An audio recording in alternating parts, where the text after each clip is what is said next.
I always have a valid passport, cash on hand, and a heightened fight or flight instinct braided like challah into my DNA. Why? Because my parents' were hunted for extinction in the Holocaust. Generational trauma is something that millions of people deal with every day. So what is it? What does it mean to the people experiencing it? Why should we even address it? And that is what we are going to tackle today. Several years ago, I started to have the beginnings of what my brother-in-law coined as my midlife opportunity, which, by the way, is how I have opted to rebrand my crisis. Everybody kept telling me to go find my why, look for my why, from food to friendship to philanthropy. Everybody was telling me, I'm sure you've been on a search for your own why. The thing is, the culture of why is a frustrating experience for someone like me, because my why is a bit different from everyone else's why. Why do I always look for a means of escape when I enter a building? Why do I have more in common with people twice my age from Eastern Europe than people I went to college with? Why do I feel this compulsion to correct people's historical inaccuracies when it comes to the Holocaust or anything that marginalizes a society? My why was exhausting me. So now you can see why my search sent me to a writing workshop that addressed these specific questions I had about myself. It was called Searching for Identity. What I learned was that I was what they call a third-generation Holocaust survivor, and I was not alone. That is where I met my guest, Stacey Goldring, a journalist with over 3 decades of delving deeper for answers and the founder of this nonprofit organization that holds writing and discussion workshops, hosts public programming, and produces documentary films and educational videos that tell the tales of survival and how for many people, that survival was just the beginning of their future trauma. Hi, Stacey. Hi, how are you, Susie? I'm good, thank you. As the first person in my family born in the United States, I didn't know until middle school that all grandparents didn't have numbers tattooed into their arms. I had all these stories and experiences I had never shared because they were foreign to my friends, as foreign as I felt, until I joined your workshop. How did you come to gather the people, the memories, and the stories that would eventually become this documentary? It's a great question. I never wanted to have anything to do with the Holocaust. Never. Wow. It was too painful. I couldn't handle it. I was a reporter in South Florida for the Boca Raton News in the late 90s, 150 years ago. And I was asked to do a story, and I did. It caused a little bit of controversy, which is fine. And somehow I was intrigued. And then I got pregnant, and I thought, never again. The idea of carrying life in me and having to cover this topic, it wasn't going to happen. And then in the early 2000s, I was asked to write the story of a Holocaust survivor, Carla Nathan's shipper. May her memory be a blessing. And I said no. I was asked 3 times, and on the 3rd time I said, okay, I'll meet her. And Susie, I walked in the door of her very lovely little Danish designed little apartment at the Coves, and my entire life changed. Huh. And I've been following this path ever since. I realized I found my calling. So On Wooden Wheels was published in there, I don't do numbers, 2005, 2006, doesn't matter. And that brought me into this world of Holocaust survivorship, where you've lived your entire life. So from then, I was asked to come up with a workshop or some type of program with Second Generation Survivors. And I did the only thing I know how to do. I've got a pencil, I've got a laptop. Well, write. Probably the 2nd or 3rd workshop I held, I remember going out to my car and putting my head on the steering wheel and going, oh my God, I have to share these stories with the world, because I thought I was there to document their parents' story, remarkable, miraculous stories of survival. Mm-hmm. But I realized that the Holocaust did not end when the gates of the camp were opened. it is reverberating. It is here in this room with us right now. A true story. It reverberates generation to generation. That is trauma, Susie. The question is, what do we do with it?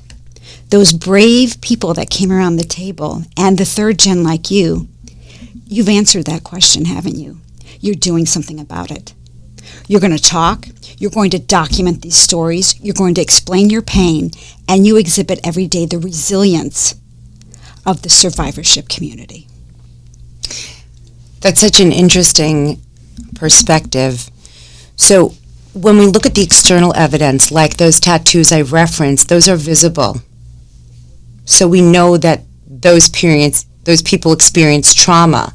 But there's a growing body of research suggesting that trauma, like a tattoo, is embedded into the body's DNA and then gets passed on to the next generation. So the most recent research was on children exposed to Superstorm Sandy while in the womb. Mm-hmm. They weren't even born yet. The study found that they had higher rates of depression, ADHD, and anxiety compared to children who had not experienced trauma in utero. So what does this mean? This means that part of the reason I'm frantically looking for exits is not only did I grow up with people who lived through trauma and described it in detail to me, but genetically that trauma was passed from 4 grandparents to 2 parents and then into me. So am I, and people like me, overly sensitive, or are we just predisposed to being hyper-aware? The story of generational trauma and how it is manifest in the DNA, the science is growing and growing. And it goes back to the basic principle for every action. There's a reaction, right? Mm.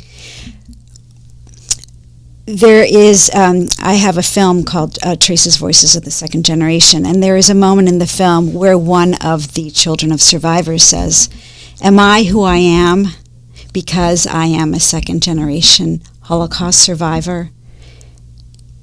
We may never know. It doesn't matter. The fact is you're here, you've been dealt these cards, and what are you going to do with them next?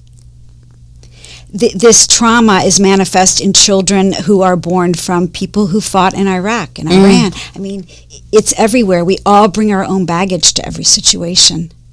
But what's unique about your situation is your family survived mankind's most vile, darkest period in history, so dark that they had to come up with words because language failed in order to prosecute. That's where we come up with the term of crimes against humanity. How do you hold someone responsible when you've never thought of the crime? So this is what makes Holocaust survivorship unique in Western civilization. I'm a Gen Xer, and we're all about owning up to our brokenness and breaking the cycle of generational trauma, whatever that might look like for anybody. So now as a mother, I'm trying to recognize my triggers when engaging with my own children. So if they have the natural tendencies as I do, and I'm going to pause there, because when we look at the correlation, I can't help but say, okay, science has suggested, well, I came to your workshop feeling very lost and confused, and I'm going to ask a very, very unusual question. What do you think the age difference between me and the next youngest person in that room might have been, if you had to guess? Of the third gen or the second gen? I was in both I was in one group. Okay. At the time, it was just second, third gen. It were a few decades. It was a few decades, right. Yeah. So again, I want to express that when we shared stories, it wasn't just that we shared stories. I speak Yiddish fluently, right? As a first language. Yiddish is my first language. So it wasn't people who I grew up with who were able to communicate with me nearly as well as people who had survived. And so when we talked about this, I mentioned as a mom, I'm looking to kind of get ahead of the game. If there is some kind of nature that I can nurture out of them, the goal is to avoid there being a 4th generation, right? My goal is to be a cycle breaker. Is that even a possibility? You lead by example. You may not even ever have to say one word to them. They see what you're doing, Susie. They see what you're doing.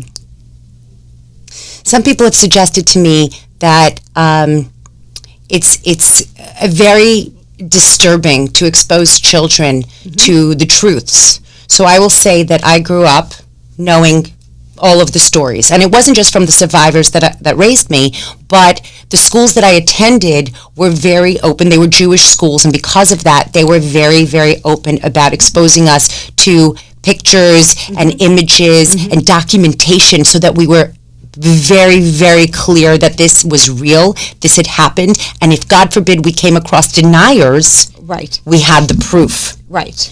So, in your experience, how has that changed, or has it changed at all?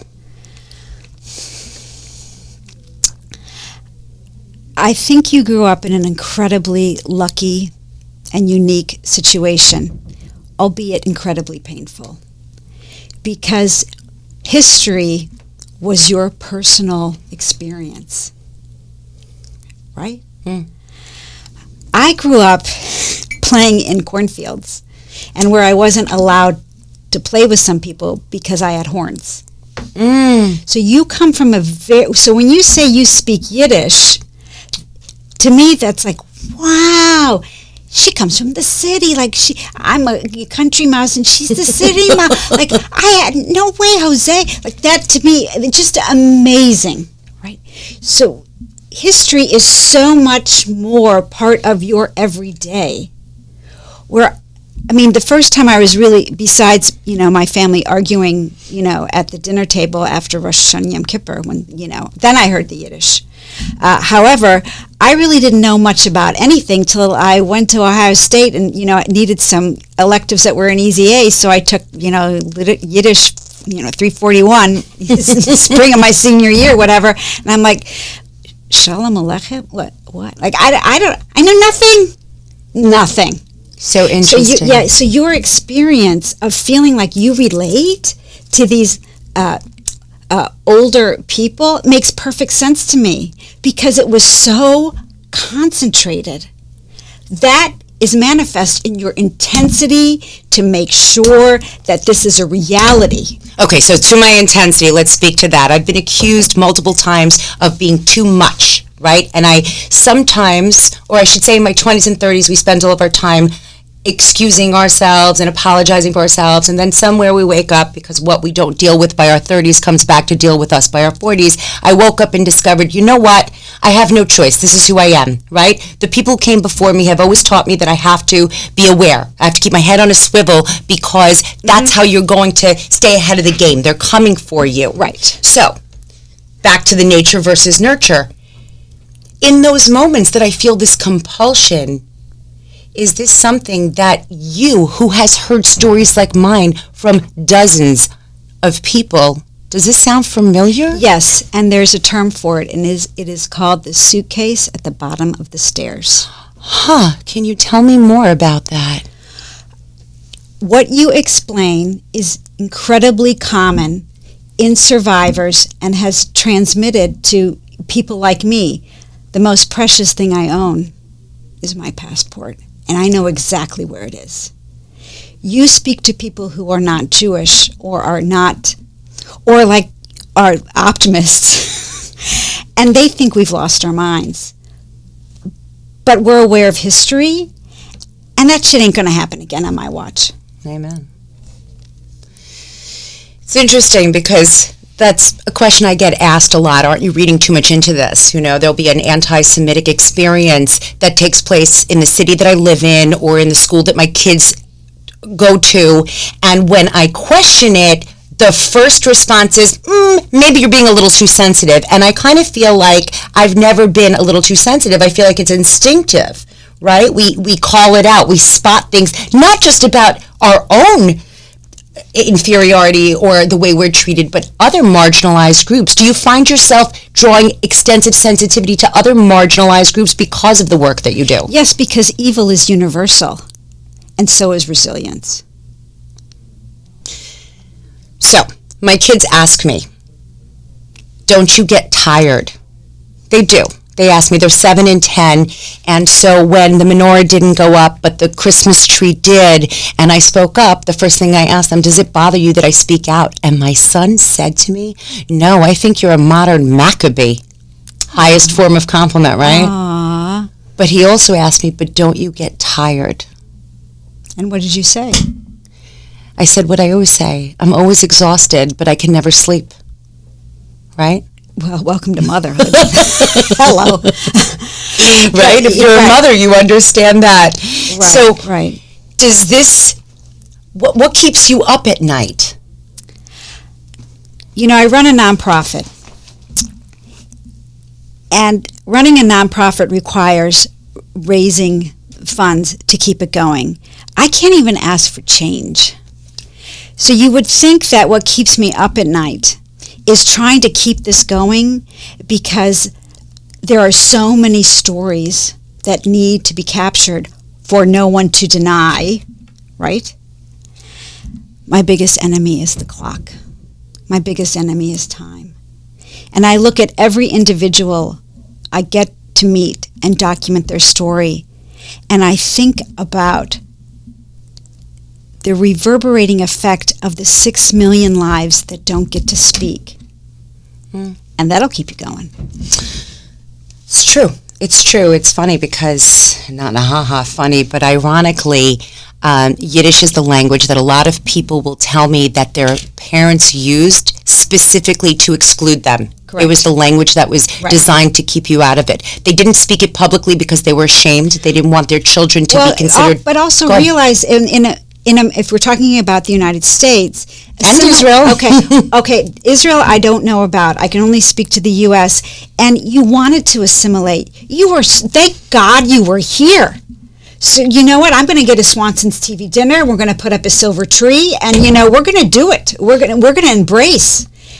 So Yiddish, a little too ethnic, a little too rough, a little too rough. So what happens when we do that, when we assimilate so much so that our own culture is diffused and watered down to when Jewish people are questioning whether the Holocaust happened? And I know that you've heard recent outbursts by a lot of younger people in their early 20s who are now questioning along with the deniers. What would you say to them? My grandfather, may he rest in peace, said, you're a bigger idiot if you argue with one. So I'm not interested in engaging with a nudnik. I'm going to keep my eye on the ball, and I'm going to do what I'm going to do. Another friend told me, Stacey, you cannot boil an ocean. And that was very freeing to me, Susie, because I've got so much to do. You have so much to do. But I can only do so much, and I'm going to do it really well. And that's all I can do. So they can deny, you can have these, religious people who live in Israel who deny Israel exists. Let me repeat that. Anyway, I won't, but I'm going to do my thing.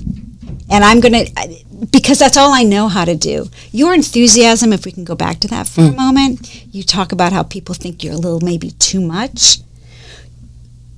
Consider the context of your environs where you live. Maybe you're too much here, where we are, in the South, but you're not too much if we're talking about history. You're not too much if we're talking about documenting the truth. So what I'm hearing is I'm not hyper aware. Most people are just less aware. They're just naive in their perception or in their historical digging. I don't want to call them naive. People are, if you're not threatened, why bother? It's really not bothering me. Leave it alone. Don't make too much of a fuss. You'll be fine. What are you worried about? Because they don't acknowledge the threat. Maybe they don't know a lot about history, Or, like I said, God bless the optimists. I love an optimist. They amaze me. But I'm in reality, and I've got a lot to do, and so do you. True story. Traces Searching for Identity follows 19 second-generation survivors as they explain what it's like being raised by parents traumatized by war, death, and deprivation. Many Jewish parents were struggling with overwhelming grief from the loss of their prior spouses, children, and relatives while trying to rebuild their families with the memories of atrocities fresh in their minds. Many second-generation survivors felt it was their role to fill those gaps in their parents' lives and to protect them from further emotional and mental pain. Would you say they were able to do that? And if so, how has that helped them? If not, were they able to recover from it?